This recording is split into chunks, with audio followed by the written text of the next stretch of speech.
Chers élèves, bonjour. Alors, je suis ravie de vous retrouver dans cette nouvelle vidéo. Cette vidéo est destinée aux élèves de la deuxième année collégiale.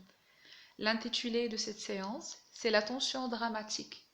L'objectif est d'analyser les indices de la tension dramatique dans le nœud d'une pièce de théâtre. Le manuel, c'est le français au collège. Le texte support est à la page 121. Alors, je vous invite à prendre votre livre et à chercher la page 121 afin que vous puissiez suivre la lecture. Donc, voici le texte que nous allons découvrir ensemble. On va commencer par le texte chapeau. Harpagon, alors c'est le nom du personnage principal, un vieil avare. Avare, c'est un adjectif, c'est l'antonyme de généreux. Vient de s'apercevoir que sa précieuse cassette, petit coffre, qui contenait son argent, a été volée. Sa réaction ne se fait pas attendre. Harpagon écrit au voleur dès le jardin et vient sans chapeau. Alors les deux phrases qui sont mises en marrant, ce sont les didascalies et la dernière séance on a parlé de ça. On a dit que ce sont des indications scéniques qui apportent des informations sur les attitudes ou les gestes des personnages. Au voleur, au voleur, à l'assassin, au meurtrier. Justice, juste ciel, je suis perdu, je suis assassiné. On m'a coupé la gorge, on m'a dérobé mon argent. Qui peut s'être? Qui est-il devenu? Où est-il? Où se cache-t-il? Que ferai-je pour le trouver? Oh courir, oh ne pas courir. N'est-il point ici? Qui est-ce? Arrête! Rends-moi mon argent, coquin! Et là encore, nous avons une deuxième didascalie. Il se prend lui-même le bras. Alors, à ce moment-là, Harpagon, il se prend lui-même le bras, c'est-à-dire il prend son bras en croyant que c'est le bras du voleur. Voilà. Alors, je continue. Oh, c'est moi, mon esprit troublé, et j'ignore où je suis, ce que je fais. Hélas, mon pauvre argent, mon cher ami, on m'a privé de toi, et puisque tu m'es enlevé, j'ai perdu mon support, ma consolation, ma joie. Tout est fini pour moi, et je n'ai plus que faire au monde sans toi. Il m'est impossible de vivre, ce n'est fait. Je n'en puis plus. Je me mords. Je suis mort. Je suis enterré. N'y a-t-il personne qui veuille me ressusciter en me rendant mon cher argent, en m'apprenant qu'il a pris? Oh, que dites-vous? Ce n'est personne. Il faut qui que ce soit qui y fait le coup, qu'avec beaucoup de soin on y épie l'heure. L'un a choisi justement le temps que je parlais à mon traître de fils. Sortant, je veux aller cueillir la justice, y faire donner la question à toute ma maison, à servante, à valet, à fils, à fille, et à moi aussi. Que des gens assemblés. Je ne jette mes regards sur personne qui ne me donne des soupçons. Et tout me semble mon voleur. Oh, de quoi est-ce qu'on parle là? De celui qui m'a dérobé? Quel bruit fait-on là-haut? N'est-ce mon voleur qui y est? De grâce, s'élancez des nouvelles de mon voleur, je supplie que l'on m'en dise. N'est-il point caché là parmi vous? Ils me regardaient tous. Ils me regardent tous, ils se mettent à rire. Vous verrez qu'ils en parlent, sans doute, au vol que l'on m'a fait. Allons vite, des commissaires, des archers, des prévôts, des juges, des gènes, des potences, des bourreaux. Je vais faire pendre tout le monde si je ne retrouve pas mon argent. Je me pendrai moi-même après. Molière, l'Avare, acte 4, scène 7, 1668. Alors maintenant, nous allons essayer d'expliquer quelques termes.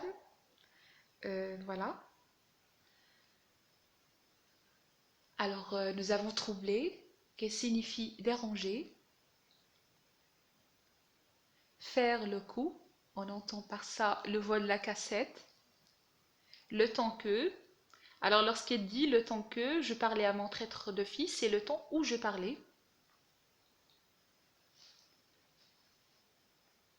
Aller cueillir, cela veut dire aller chercher, dérober, signifie voler. Maintenant, je vous invite à faire une observation. Alors, essayez de voir l'image figurant sur votre page. Et donc, vous allez constater que l'image représente un vieil homme. Deuxième question, quelle est la source du texte?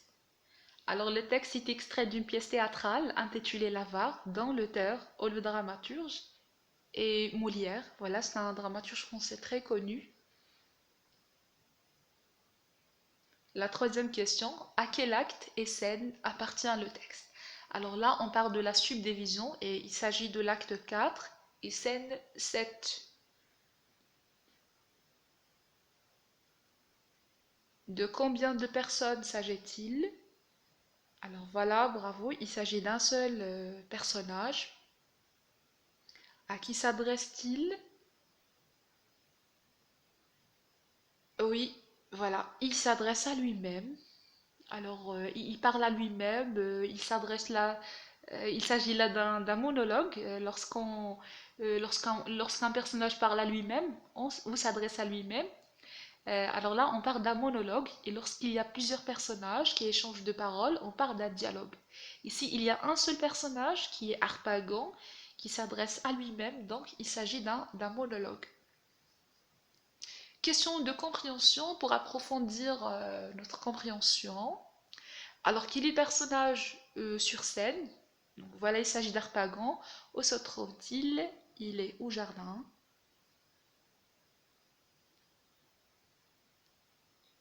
Que lui arrive-t-il? Alors, son coffre plein d'argent a été volé.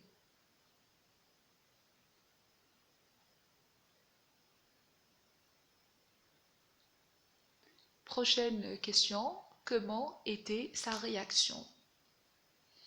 Alors, comme on a constaté dans la scène, la réaction a été violente, elle crie, voilà, il perd ses nerfs, il est enragé.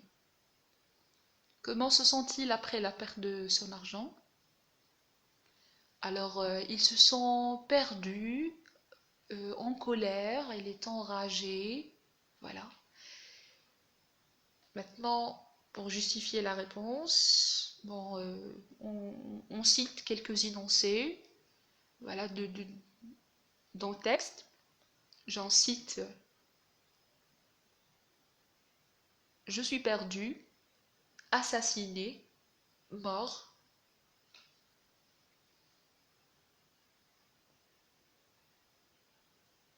Donc voilà.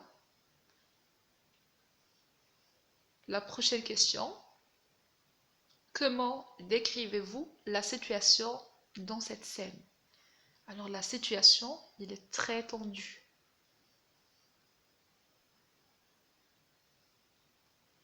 Quelle est l'image, ou bien quelle image donne Molière sur le personnage? Alors ce personnage est obsédé par l'amour de l'argent et voilà, donc Molière a donné une image négative. Voilà, il s'agit de l'amour pour l'argent, c'est du matérialisme.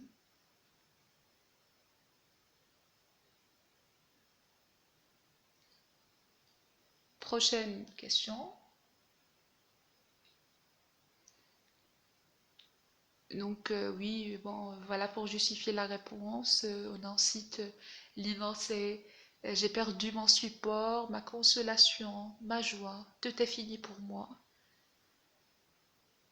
Donc ce qui accentue encore l'obsession de l'argent. Voilà. Et là pour la question 10, quel est le problème principal développé dans cette scène? C'est le problème, c'est le vol d'argent. Voilà. Relever deux images de la tension dramatique. Alors là, nous avons mon esprit est troublé, j'ignore où je suis, qui je suis et ce que je fais. Alors là encore, il s'agit des didascalies. Alors, il y a de nombreuses didascalies dans le texte. J'en cite: elle crie au voleur dès le jardin et vient son chapeau.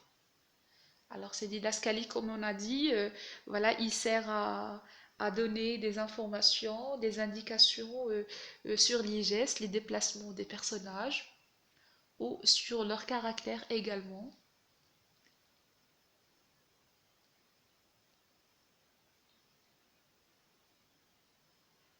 Et par la suite, on va essayer de récapituler ce qu'on vient de voir à travers ce tableau-là.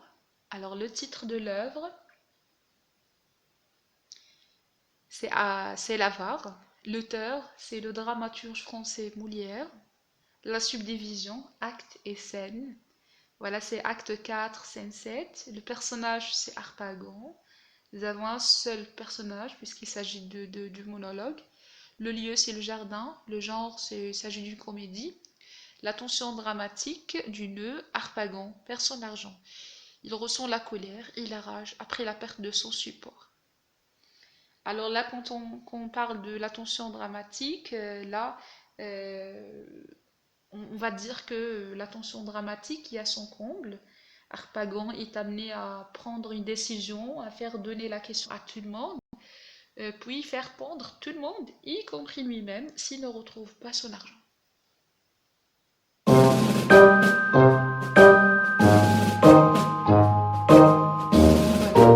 on est arrivé à la fin de cette activité. Je vous remercie de votre attention et je vous dis pour une prochaine vidéo. Voilà, pour une prochaine activité. Je vous remercie et merci de votre attention.